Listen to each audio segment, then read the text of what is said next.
Terra Cotta crown. Terra Cotta soldiers stand and wait, unearthed from buried witness in the ground. Obedience, their word and honor, bound by emperor, by service, and by fate. My potter husband stands as still and straight, while I, his poet wife, unleash the hound of my attention, drooling, sniffing ground. Their numbers overwhelm our small estate. 8,000 men to conquer death or die. Battalions, archers, flankers, rank on rank. My potter husband's hands reach out to clutch at clay so near, so old, so shaped, so sly it seems alive and breathing, sacrosanct. The tourist sign says, "Not allowed to touch." In China, they say not allowed to touch, not allowed to speak, no critique to marrieds, artists, and all those who seek unimpeded flow without the crutch their government enforces. Single spirit? No. Collective independence? No. And yet, some find the wiggly worm of wit to oust fox power's grip, slip free, and show a truth for future ages to discern. Thin soldier, worn from famine in the north, confirms the need to palpate density. Proud archer, spine a song he heard and learned and passes on, from skin it issues forth. Absorb the texture, truth's immensity. Absorb their texture. Truth's immensity overwhelms again, but does not calm. My potter husband clasps his itching palms behind him, takes a step toward number 3. He knows museum rules and how to see up close a brushstroke sequence and the balm it spread upon a painter's soul. But calm while seeing pots requires touch to free their meaning. These are pots. These soldiers, legs and arms, boots, torsos, sashes, medals, hats on heads with faces, beards, mustaches, ways and histories inside. They're more than pegs to hold an emperor's wealth intact. Let them speak, say all they have to say. Let them speak, say all they have to say by means denied 2,000 years at least. When made, the potters brought their fire to clay, shaped wet and lumpen mass, breathed in the yeast of single selves and single spirits, faced with certain death when pieces failed, and death at their success. And still they signed them, based on pride, coercion, threat. Who knows which breath, which circumstance inspired the move? My guess? Pride's yes. As snuffling hound or hummingbird, I flick both tail and wing at any sign of yes, at bone or honey for the pen. We gird our riches against sacrifice. They live in glory at the gift their soldiers give. The glory of the gift their soldiers give is altered by the weight of time, of earth, of fires that raged. A digger's shovel birthed piled, severed heads, disordered, misplaced limbs. From shattered carts, the charioteers extend their arms in broken space. Their broken hands impede our path. Their crumbled reins pretend to trip our feet. Retreat! The archers band together, kneel, take aim with bows time rots, the more each 1,000 years. We back into our century, resume the tourist space behind the ropes and flags, the narrow spots reserved for herds in caps of red or blue. The present bids us keep our place. Everything bids us keep our place. Not me, not feet, not mind, not flitting eye. To dance, of late the thing I used to do, to be, requires this sense of movement like a lance through air, or like a muscle twitch unseen. My space expands because I'm in it. It's in me, continuous. To send my lean hound, launch my hummingbird is useless wit. We're stuck, two artists on the verge of grasping mysteries by means of separate arts, frustrated, blocked, restrained from where we're leaning. Him, compelled to understand by touching. Me, to comprehend by moving all my parts. While they, the soldiers, stand there oozing meaning. The soldiers stand there oozing meaning, sashed in splendor, colorless, most faded when exposed. The yellow gone, the seconds flash by, blue is disappearing, red now dun-hued clay, a pit, a mash. Beyond the carnage, crippled soldiers stand with vises, glue and straps to hold their deep repair. Some stew in plastic wraps like shrouds or bandages.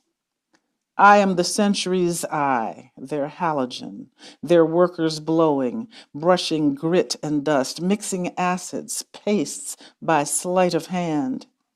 I am their shards, put piece by piece, their blend of science and time. Worlds merge. Our catalyst? A Chinese farmer dug a well by hand. This is a late moment for me to intersperse something.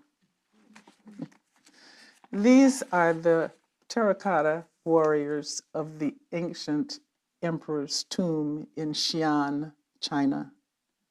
It has been declared a World Heritage Site, and not all of the tomb has been unearthed at this point, but hundreds of sculptures are there, have been revealed, and are being preserved. And a section of miniature metal sculptures that are buggies, umbrellas. There's just a vast array of material. It would have been good for me to say that first, but here we are in the middle of the sequence.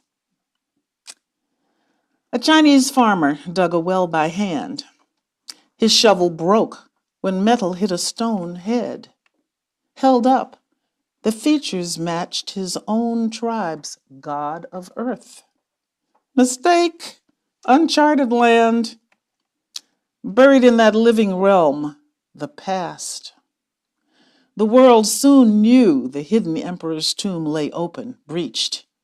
2,000 years of gloom, where riches breathed below the shovel's task. Land sold, fame found, face lined and worried thin, the farmer dares, a master of his fate, to charge small change for photos by his spot. No taller, he displays a knowing mien unlike his kin, a pride which marks the way he takes our cash and stands to pose the shot.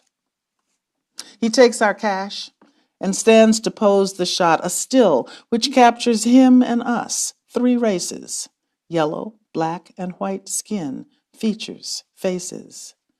My potter's inner Jew foresees a plot when soldiers mass with weapons at the ready, although rotted.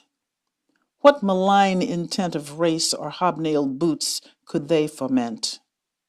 Dismiss the dangers in his history, mine too. Slave fathers, hand to plow, refused to bow to Eastern armies' power, no tie of Chinese force to colonies required.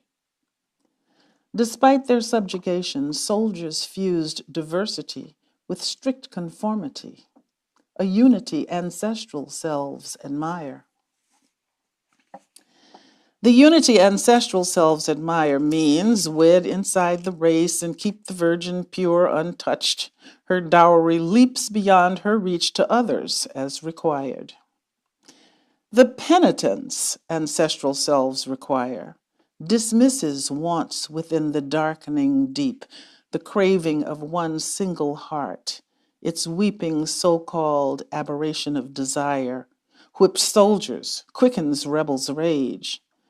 They tire of towing lines enforced by future shame. But somewhere, some once, rebel fires were lit beneath the weight where hidden wounds conspire. We lift the load of freedom almost lame to burn through forced compliance into grit. Burn through forced compliance into grit, I tell the chattel brides, the lovers banned by law, dead soldiers, farmers losing land they sowed. But who am I with fears that sit up front, with government that goes awry at home, with doubt and rage and helplessness? Who am I to give this world a test, a challenge to be met in full or die in my disgrace? You might as well ask how our lives and limitations create moral breaks, sometimes too stiff, denying power human beings need. But that's not all. Sometimes we want to undo unto others what was done to us and to our brothers. What was done to us, to sisters, brothers, mothers, fathers, all our human kin, veers among these statues. Human sins that bounce and ricochet, sniff and flutter, swarm the century's air. We tire, we parch. What's here is not just old or Chinese lit or owned by earth which made and buried it. It's ours. Its burden and its glory march in rows right up to us, insistent, bold. Acknowledge this. Life's test is theirs, not ours to give. Standing close, their confrontation juts into this time, makes us fold a do-good impulse, hold in check our power's fists. We curb a righteous indignation. Righteous indignation's coals cool gray. Potter, poet dancer, welcome breath the soldiers offer. Sly rebuff to death. Living flesh concedes to living clay's insistence that we take our human measure, list our wars and massacres, our race betrayals, slaveries, our loss of face and prestige, power grabs for global treasure. Soldiers bid us take in how much we're the same as they, a mirrored glory's gore. They inherit us, it's only fair, as much as we inherit them. A clear reflection multiplies, repeats its core. Nose to nose, we breathe each other's air. Nose to nose and toe to toe, they breathe a rise and fall that spins both space and brain, tilts the ground and rights it, tilts again. What to do but ride the wave's harsh seethe of strict accounting they required? Hard to think they mock our sense of progress, mock our pride, and peg us as some soulless amnesiacs. What knot untie? What guard remove? Which deeds undo to wash our past and shift the universe's latitude toward justice, peace, away from inborn hate? Forget the big words. Look for ways to last on earth, to comfort grief and offered food. Terra Cotta soldiers stand and wait. Terra Cotta soldiers stand and wait. In China, they say not allowed to touch, absorb their texture. Truth's immensity lets them speak, say all they have to say, display the glory of the gift they give. Everything bids us keep our place.